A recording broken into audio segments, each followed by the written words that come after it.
What we need is not more medication, but more education, because the best prescription is knowledge.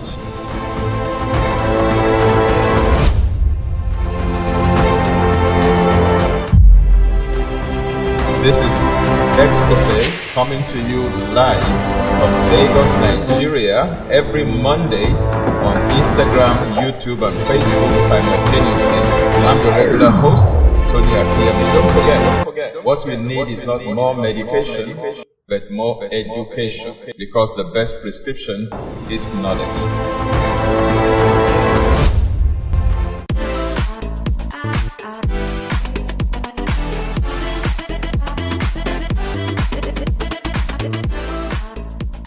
Hello and welcome to Exposé with Tony Akinyemi this beautiful Monday evening, 8 p.m. West African time on YouTube and Facebook simultaneously.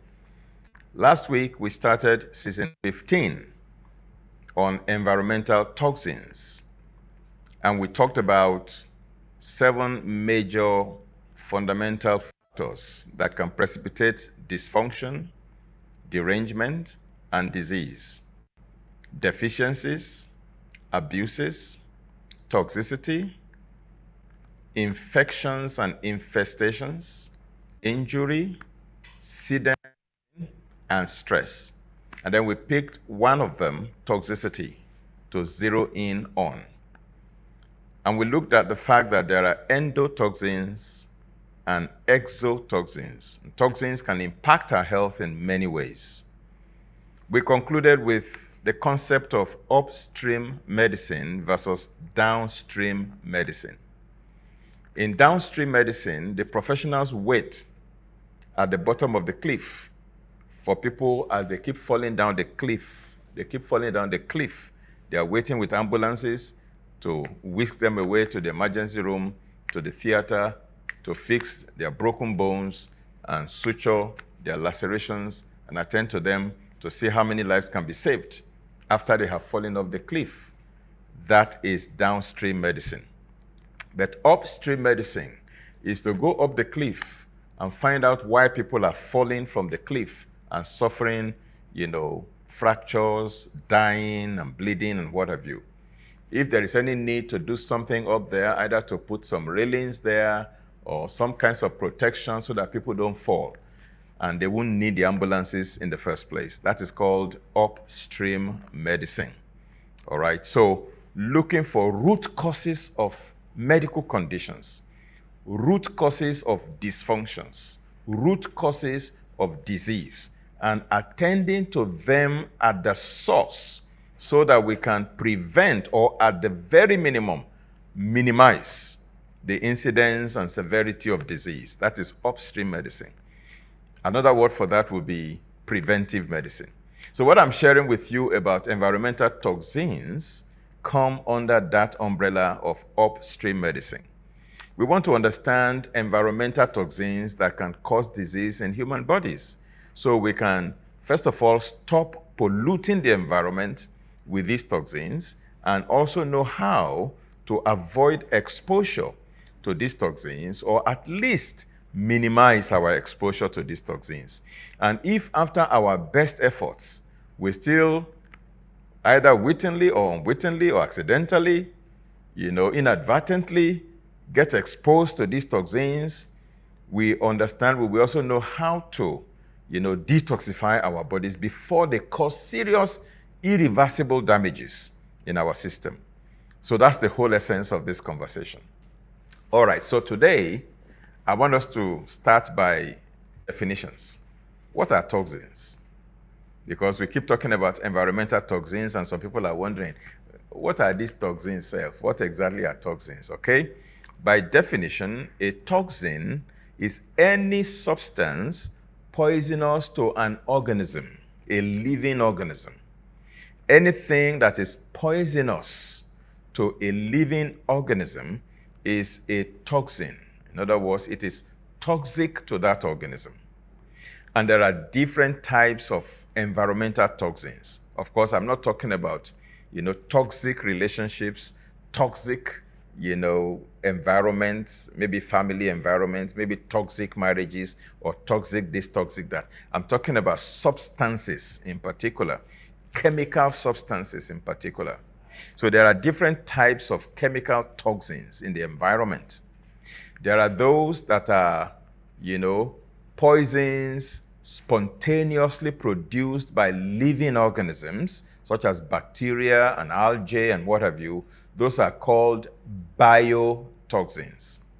In other words, toxins produced by biological agents, biotoxins. For example, if someone develops gangrene, maybe someone is diabetic, and then they got a wound, an injury in their lower limb, in their leg, and that wound refused to heal, and then got infected, and maybe the blood vessels supplying the legs are also in a way compromised. So the tissue down there in the extremities begin to die off, and that leads to gangrene, okay?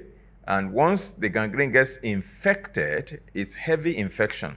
The bacteria that infect that leg will continue to generate biotoxins, a lot of biological toxins. And those toxins can migrate upwards, they can come upwards. And once they get into the internal organs, they get into the kidneys, they get into the heart, the person is almost a goner at that level. And that's one of the reasons that when people have very bad gangrenes, doctors will quickly amputate the leg, the limb. One of the reasons is to prevent these biotoxins from climbing up and killing the person, because toxins can kill. So poisons that are spontaneously produced by living organisms are called biotoxins. Snakes have got venom. Different plants and animals have poisons that they use to protect themselves, from other, animals, predators or infectious agents. All of those poisons produced by living organisms are called biotoxins. But the toxins that are produced by fungi in particular, fungal microorganisms, those are called mycotoxins, M-Y-C-O toxins, mycotoxins, toxins produced by fungi, okay?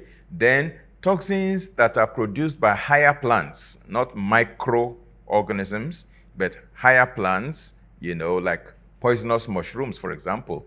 The poisons produced by those mushrooms, those are called phytotoxins, P-H-Y-T-O, phyto. That's the Greek word for plant. So when you hear phyto this, phyto that, phytochemical, phytonutrient, that means plant chemical, plant nutrient. So phytotoxins are toxins from higher plants, okay? Phytotoxin may also refer to a substance, regardless of origin, that is poisonous to plants. Anything that is poisonous to plants can also be categorized as a phytotoxin. So it's either a higher plant is producing the toxin, or that toxin is poisonous to a higher plant. They are all categorized as phytotoxins. Then we have zootoxin. That gives it away. Toxins from higher animals, not from microorganisms now, but from higher animals. That's toxin from animals. Those are called zootoxins. The toxin of a snake venom, for example, will be an example of a zootoxin. Then, of course, we have what is generally regarded as environmental toxins. These are toxins found in the environment, either naturally produced or synthetically produced or through human activities. We call them toxins produced through anthropogenic sources, that is human sources, okay? When you talk about anthropology, you're talking about, humans there. So anthropogenic sources is human activities generating toxins. Environmental toxins also include, things like toxic fumes, light metals, heavy metals, agrochemicals, and what have you, plastic and all of that. Okay, sometimes even pharmaceutical products. Okay, now I mentioned exotoxins in the last episode and endotoxins, and I said exotoxins can be synthetic or natural. Now, exotoxins are toxins that come from outside our bodies, but find their way into our bodies, and they are hazardous to our health when they reach certain levels within the body.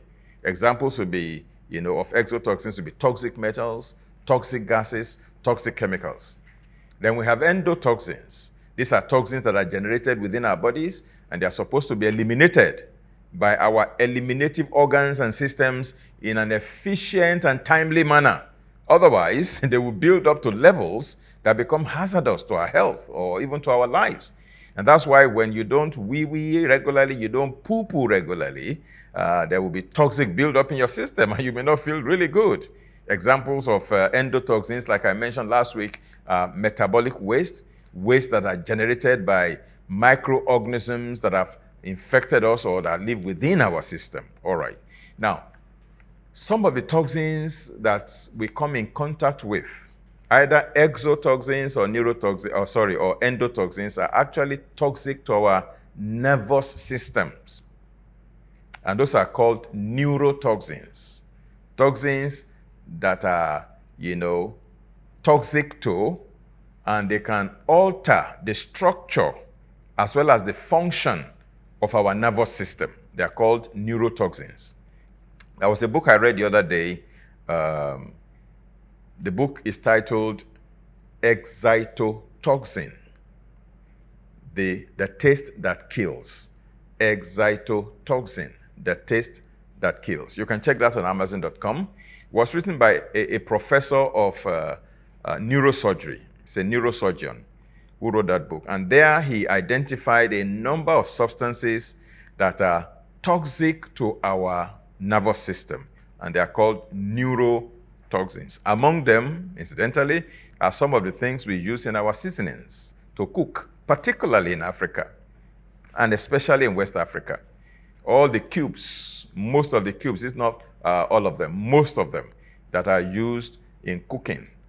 We unwrap the cubes and then we crush them and put them in our soup and in various things. Now, some Nigerians can almost not cook without using those cubes. They believe that the food will not be tasty if they don't put those cubes in there. Most of those cubes have approximately 50% of their ingredients are made up of monosodium glutamate, MSG, which the author of the book I mentioned, that is Excitotoxin, the taste that kills, identifies MSG. He identifies MSG as a neurotoxin. All right. Now, there are more than 1,000 chemicals that are known to have neurotoxic effects in humans and animals. Now, the substances include a wide range of natural and anthropogenic, chemical compounds, human-made chemical compounds. Snake venom, I mentioned that, pesticides, ethyl alcohol, even drugs that humans indulge in, like heroin and cocaine. These are all neurotoxic. Monosodium glutamate, the most abundant ingredient in most bouillon cubes, and artificial sweeteners that people use in place of sugar because they want to avoid sugar. Most of them are neurotoxic, like saccharin, like aspartame. All these are neurotoxins. Now, many neurotoxins are of external origin. In other words, they are exotoxins entering the body from the environment, different sources in the environment. Others, however, are endogenous. In other words, they are produced, and they exist within the body. Now, an example of an endogenous neurotoxin is the neurotransmitter glutamate. Although glutamate is important, to cell communication in the nervous system, yet it becomes toxic to neurons in high concentrations. And that's why when you continue to eat monosodium glutamate, you're actually increasing the concentration to dangerous levels, toxic levels. That's why the regular consumption of MSG found in most bouillon cubes used in cooking, particularly in Nigeria and many other places, and they are also contained in most noodle seasonings.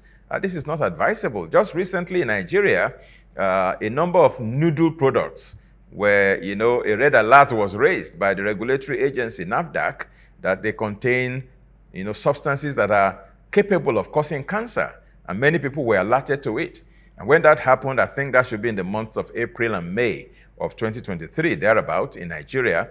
I have been talking about these things, for donkey years, for about 20 years now. And some people called me, an alarmist. Some people told me so many unprintable things when I mentioned those things. But now the regulatory agencies are beginning to talk about it. And I think people are now going to take it serious. When I told people, don't eat MSG, don't eat those noodles, that are loaded with those things, they wouldn't listen to me. Now, young and elderly persons are particularly vulnerable to neurotoxic substances, substances that affect the central nervous system in particular. I have seen children who developed seizures by consuming these neurotoxic substances, MSG, saccharin, aspartame, and what have you. And the moment the parents bring them to me for, evaluation and counseling, and I identify those neurotoxic substances in their diet, and I advise and counsel the parents, please remove this and remove that from this child's diet. I have seen quite a number of children that were having seizures, and the seizures just disappeared without medication. So you will agree with me that what we need is not more medication, but more education. It's a good point right here to go on a short break. And when we come back, we will continue to talk about toxins with specific emphasis today on neurotoxins. Don't go away. I'll be back shortly. Meet Emily. She is passionate about living a healthy life, but finds it difficult to access information on health and wellness. Cancer is survivable. That is until she discovered the online healthy living training offered by Rev Tony Akinyemi on lms.rafainstitute.org. The online healthy living training program is a comprehensive interactive course that covers topics such as nutrition, fitness, stress management, and mental health. The course is designed to provide participants with practical tips and strategies to improve their health and well-being. Emily is now equipped with the knowledge and skills she needs to live a healthy life. Join Emily and countless others in living a healthy life by signing up for the online healthy living training program today.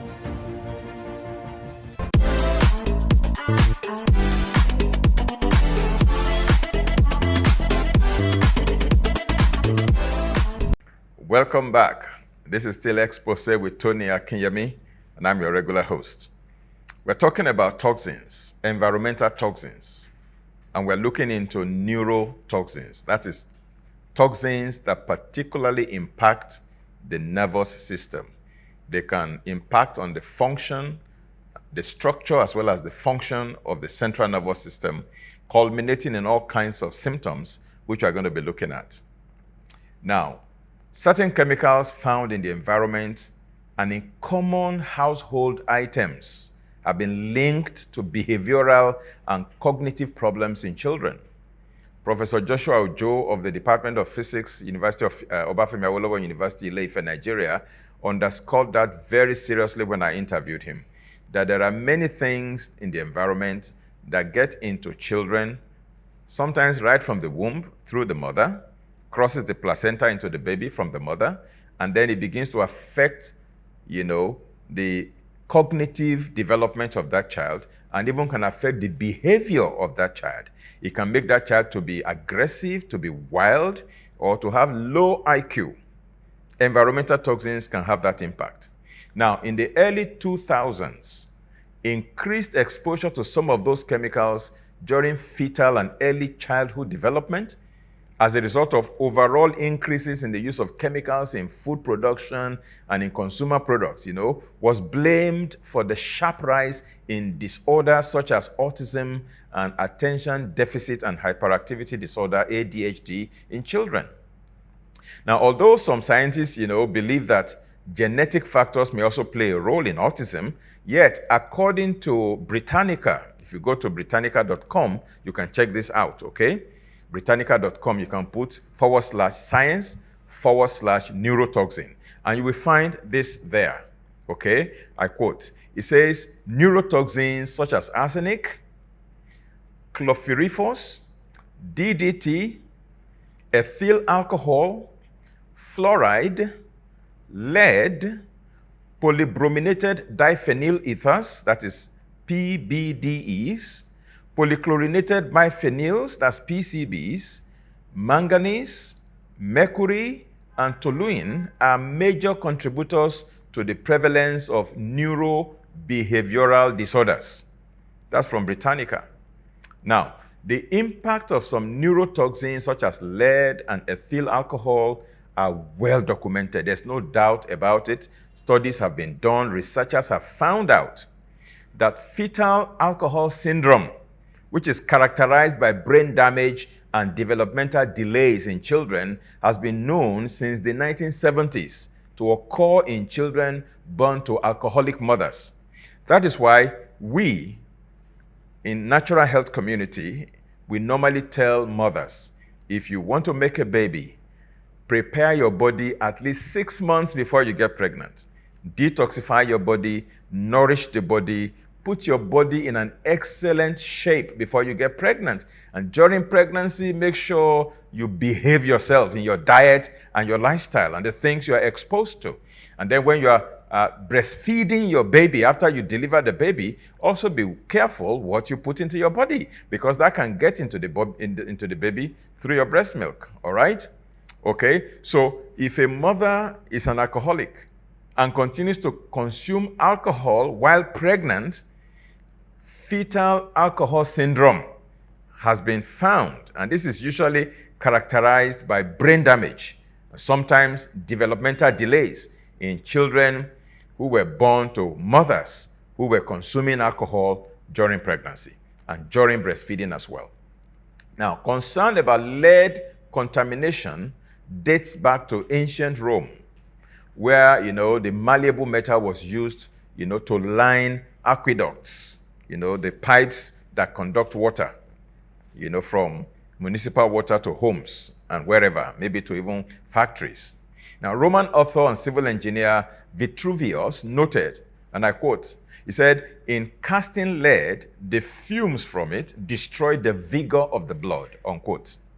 There are certain chemicals that are found in the environment as well as in common household items have also been linked to behavioral and cognitive problems, and all of those problems, like I said, are things that are traceable to exposure to these problems that we have identified, or these factors we have identified. Now, so who is most vulnerable to neurotoxins?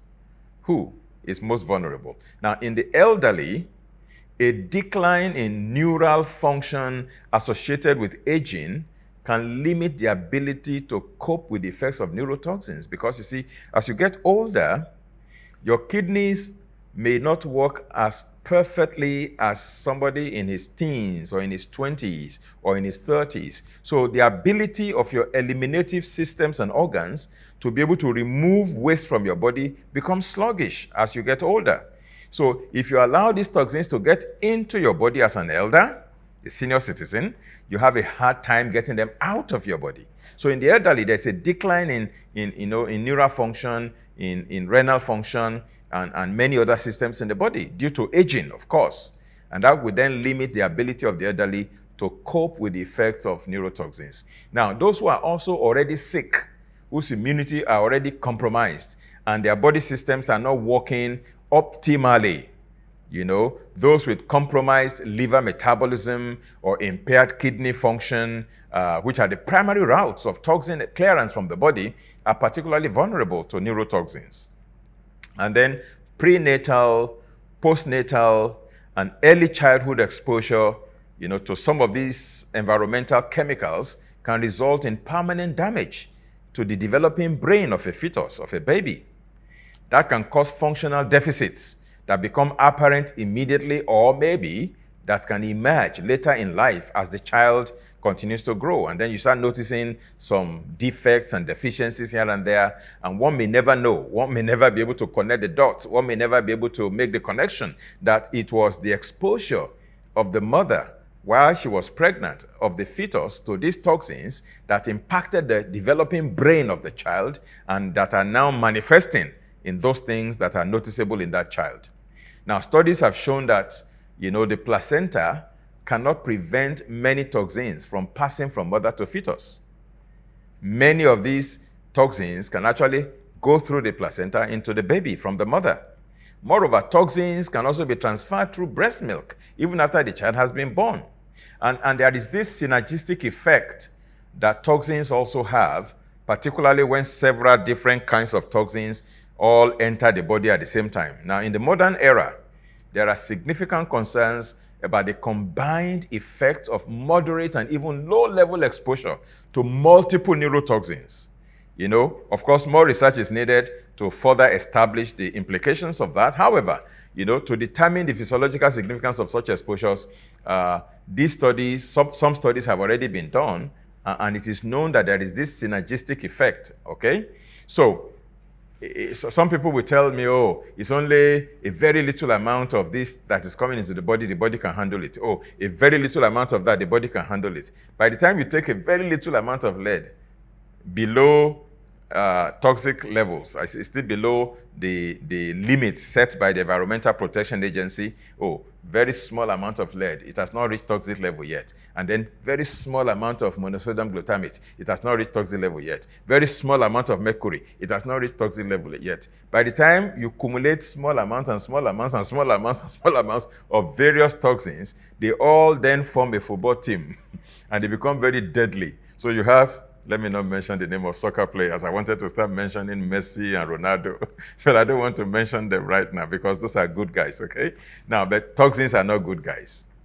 When these toxins get into your body, they form a synergy.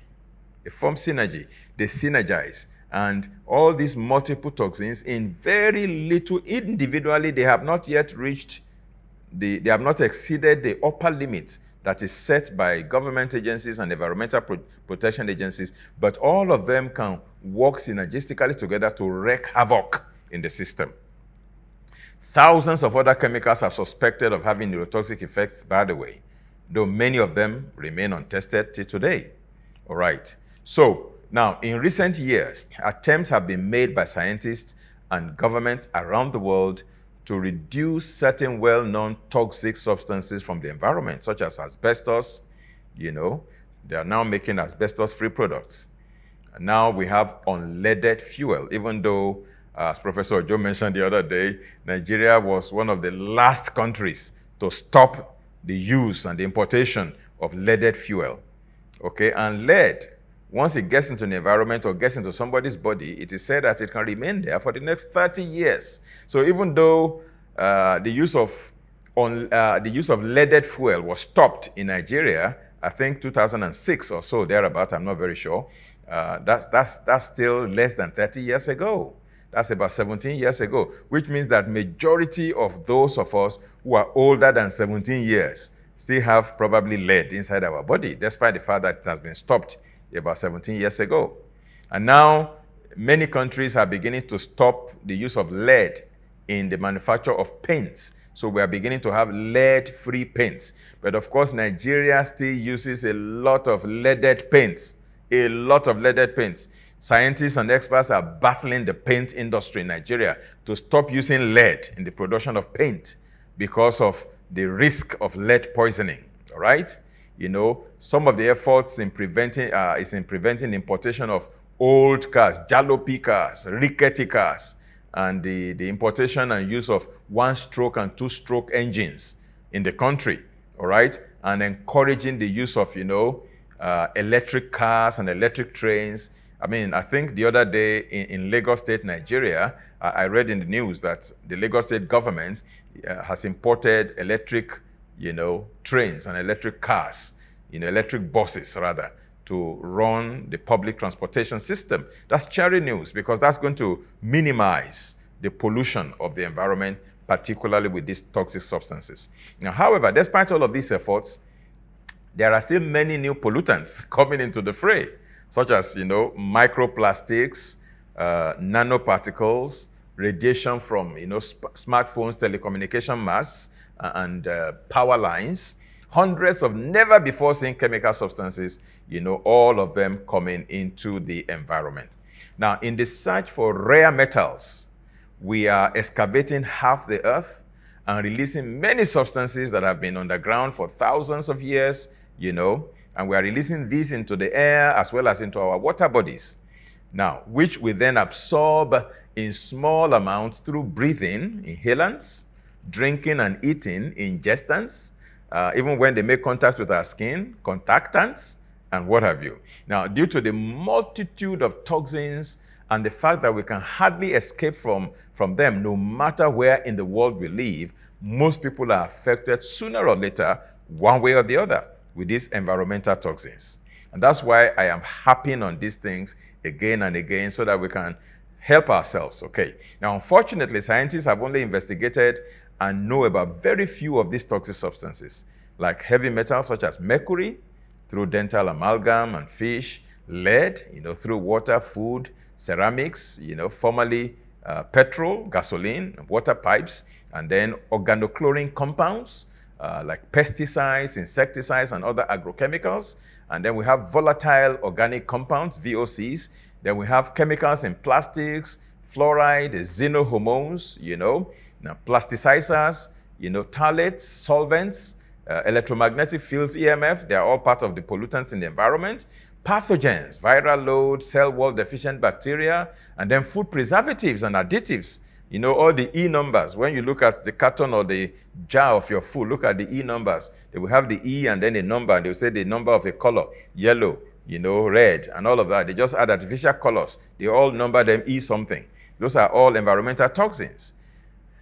And all of these things can come together and form synergy and cause problems. I have seen a couple of people who have certain health challenges that in my view could be tied to toxicity of some sort of these environmental toxins. But then they've run all the lab tests, all the investigations have been done by their primary physicians, and they couldn't pinpoint anything wrong with them.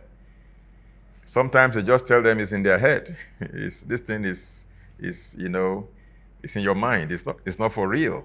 But when I look at their symptoms, I'm able to tell that this could be as a result of, environmental toxins, particularly heavy metal toxicity. I've had to send 1 or 2 people to go get their body checked for heavy metals. Now, I checked my own in 2004, and a lot of mercury, a lot of lead were found in my body. I had to do heavy metal chelation to get rid of these things from my system because of the symptoms that I was feeling. Now, this is how far we can go today. When we come back next week, in next week's episode, we'll be looking at how these environmental toxins impact us. Of course, they impact different people differently. We'll also be looking at some so-called mysterious diseases that are very difficult to decipher and decode and diagnose, or even respond to any kind of therapy that may be linked to heavy metals. These are consequences of toxicity, which could be acute, which could be chronic. We'll be looking at all of that. Keep a date with us, same time, same platform, on YouTube, Facebook, 8 p.m. West African time next Monday. God willing, see you then. Do have a beautiful and wonderful week. Don't forget, what we need is not more medication, but more education. For the best prescription is knowledge. To be informed is to be transformed. To be uninformed is to be deformed. Share this video with your friends, family, and colleagues, and they will thank you for it. And give us a thumbs up. And if you are yet to subscribe to our YouTube channel, please go ahead and do so. And like us on Facebook. God bless you. Your week is blessed. Bye. Love you. Meet Emily. She is passionate about living a healthy life, but finds it difficult to access information on health and wellness. Cancer is survivable. That is until she discovered the online healthy living training offered by Rev Tony Akinyemi on lms.rafainstitute.org. The online healthy living training program is a comprehensive interactive course that covers topics such as nutrition, fitness, stress management, and mental health. The course is designed to provide participants with practical tips and strategies to improve their health and well-being. Emily is now equipped with the knowledge and skills she needs to live a healthy life. Join Emily and countless others in living a healthy life by signing up for the online healthy living training program today.